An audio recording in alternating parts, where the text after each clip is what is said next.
Well, I'm Chris, and this is my part 2 on the TJ RC crawler project. So in this video, we're doing the body work. We're going to cut, we're going to sand, we're going to epoxy, and we're going to prime and paint it towards the end. So now, if you are new to this and you don't have body work experience and don't have a bunch of tools, I would highly recommend that you skip the body work and cutting, because you can totally screw up your perfectly shiny, nice body if you buy one like this. So I'm not going to be showing every little detail in this project. This is more of an entertainment video, but ask me in the comments and I will answer if I can. So first of all, we got to cut this rocker off. These Jeeps do not have this step right here. Okay, so the tool I use is a Dremel, and we just cut that thing off as carefully as possible. See how I already cut the rocker off on the other side. Now, on my Jeep, it has these flares like this, but it does not have those screw holes, so we're going to have to fill this with plastic epoxy. So this is what I use. This is truly some magical stuff right here. This stuff is easy to sand. It's easy to work with. You can paint over it, anything. You can use steel wool or Scotch-Brite, but you really do want to scuff the plastic, especially anywhere we're going to fill with that epoxy. You have to get down in there with your finger. It takes a few minutes to do this. Okay, so the passenger side mirror was broke off. So this is what I have made for it so far. It's just a ring shank nail, JB welded to a piece of plastic that I cut from a pattern on the other side. So then we're going to use the epoxy stuff to cover this completely. And okay, once that dries, we're going to try to carefully recreate that mirror on this side. So the Jeeps actually have a sway bar cover, so I'm not sure how I'm going to cut this off yet. I do have a little winch I bought for it, but as far as that, we're leaving it alone. Now we are going to cut these holes out on the grill with the Dremel. We'll show it in a little bit.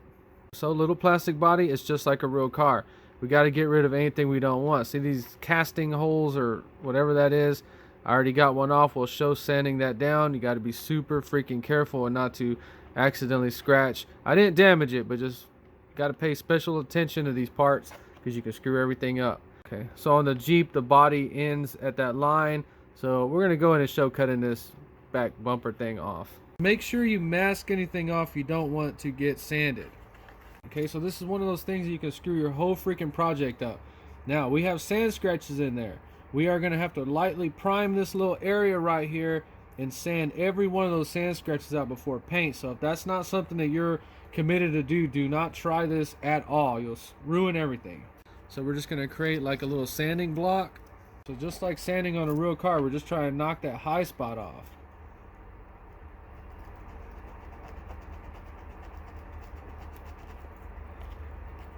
So I highly recommend not using a razor blade for this. Just take your time, sand these out. Okay, and you got to constantly watch it. As soon as that little circle disappears, you have to stop. Okay, now we're going to go to 320. Run your finger down it. Are they gone? Yes. Don't go too far, you'll screw it up. The primer will take those sand scratches out. So cutting stuff off of plastic, you can screw it up because you have to create the line. So if we look right here, we need a straight line from that little curve to that little curve. So how do we do that? The only way to do that is to cut a little bit long, and you're going to have to take a block like this, and you're going to have to manually hand sand that carefully until you get it perfect. So let's just go ahead and cut it off so you can see how that's done. Okay, so on the Dremel, they have different types of cutting wheels. I have so many of these, and they work pretty good for plastic. Now, this is going to heat up, so you can't just do a continuous cut because you can possibly heat it up and melt other areas. So just kind of watch how I do it.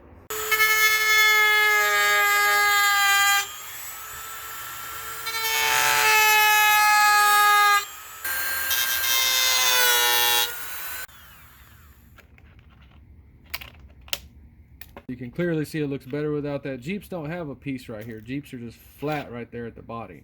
You see how you can screw everything up. We got this nasty jagged edge right here that we got to perfectly sand. You'll see it later in the video when it's finished. So now we got to cut these 7 little holes out. This is something you need to be very careful if you dare even try it. So we start by drilling a hole in it. Okay, we're going to try to use a roto zip just on super low speed.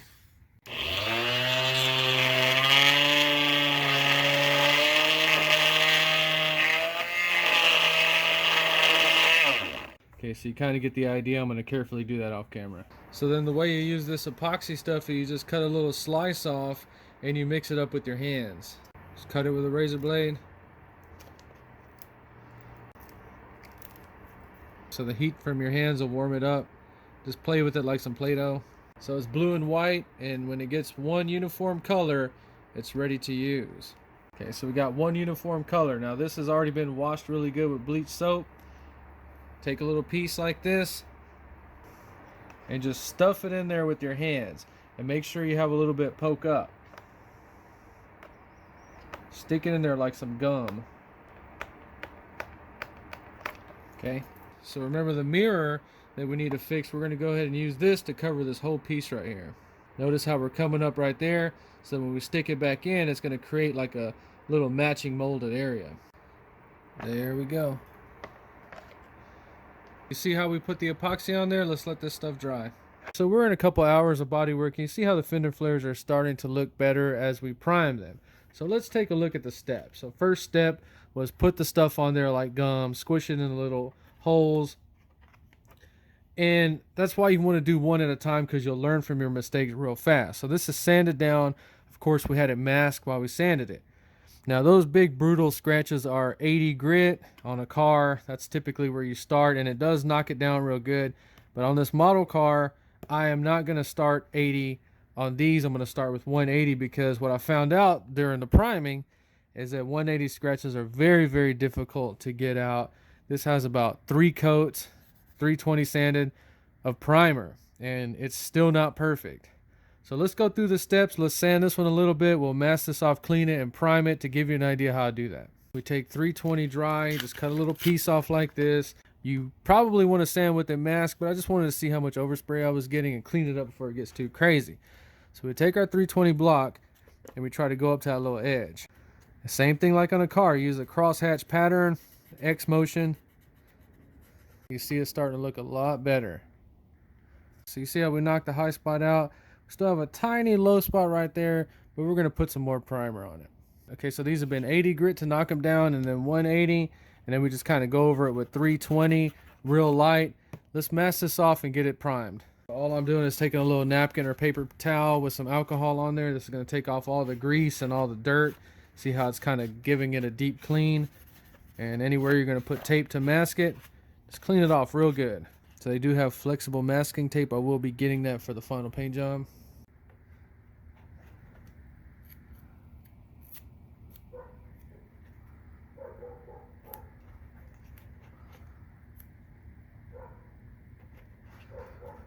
Just like that.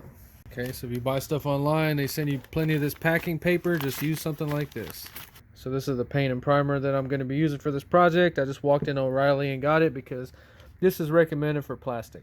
When you go over plastic for the first time, you have to put a super duper light coat, because you'll start getting reactions with that JB plastic weld. And who knows, super light coat.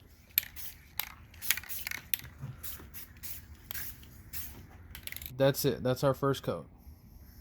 So cutting these little grill holes like this is level 10 out of 10. This is super difficult, not for everybody. I'm taking a little rock wheel like this on a Dremel, and we're just kind of getting in there, trying to get as much as we can off.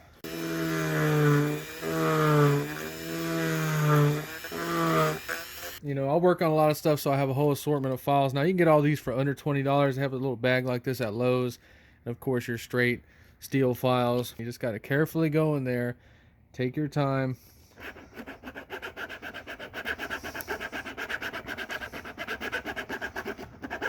And then these little files will have a round one right here. Just taking your time.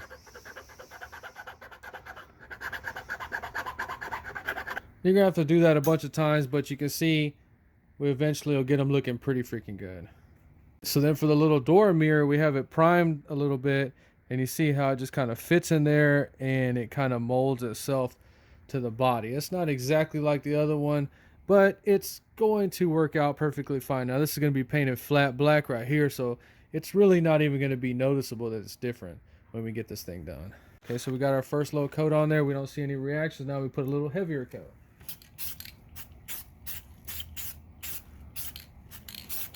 So you see how it's starting to get all weird where we sanded it. Just put a light coat on there, let it settle down, it'll be fine. Okay, so on the back panel, I took 180 on the block and we carefully created that line 100%. You can see how it's got a 180 grit scratch on there. Everything's looking real good on the back of the Jeep now. Okay, so it's covered up with tape, but we also did the same thing right here and gave it a real nice line. So this little thing's getting painted flat black, so you're probably not going to notice that at all. But you see how it looks when you first cut it off. It looks real nasty. This kind of stuff's going to take some time, but put your time in, you'll get it looking pretty freaking good. So you see how the body work's done. I'm going to go ahead and finish it all up, and then we'll get some primer on this whole body. So all the plastic has to be scuffed really good.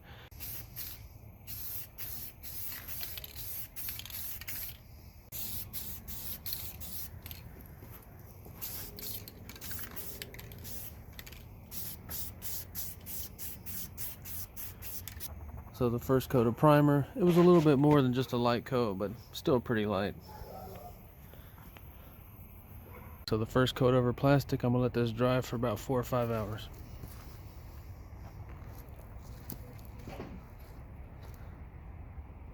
So the body has been primed and it's ready for final sanding. So one of the weird things that happens in the RC world is if you have a car and there's no driver, it just kind of looks weird sometimes. So I went ahead and put the interior back in because now we need to modify the figurine that's going to ride in this Jeep when it's done. So I said I was going to make a figurine that completely did not work out. It's best to go ahead and buy a figurine for your RC car, either from Tamiya or some company that makes 1/10 scale figures, because they are going to look correct in this vehicle.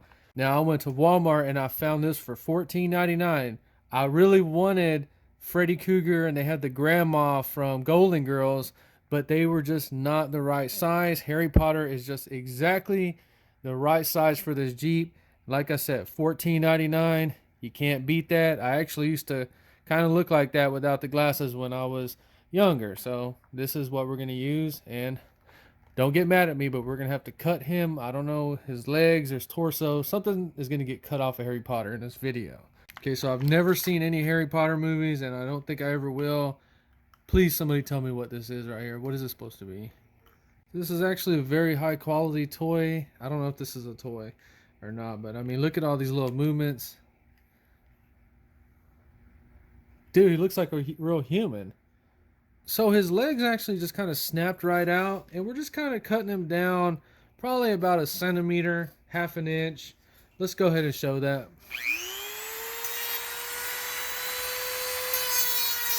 So you see how that's turning out? Now he's still sitting a little high. I'm going to cut about another ½ inch off, but you get the idea. Goes right in there. So we know Harry Potter fits in there on those seats. Now, I don't really want to run a back seat on this Jeep because in real life I always wanted a subwoofer box. So I got this. We're going to have links in the description. I just signed up for Amazon affiliates. So everything you buy through the links helps my channel. Now this is one of the better micro USB Bluetooth speakers. I don't really know too much about these, but let's check this thing out. We're just going to mount it in there, or see where we're going to mount it, and we'll hear it in the final video when this thing's all painted and done. So I got this off of Amazon. It was like $21 or $23 shipping and everything. Yeah, I think this is just a case for it.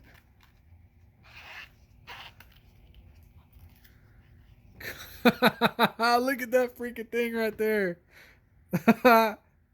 That's crazy.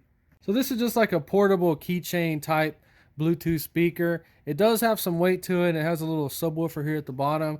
We're going to review it and listen to it in part 3, but I'm just showing you that it does come with the stuff to use it as a keychain and the little charging cable right there. Pretty cool little product, but we're just using it for some sound in the RC Jeep. Okay, and this is high quality stuff. I'll let you know if it feels cheap, and it does not feel cheap if you, for some reason, just wanted to carry that on a backpack or a keychain or something like that.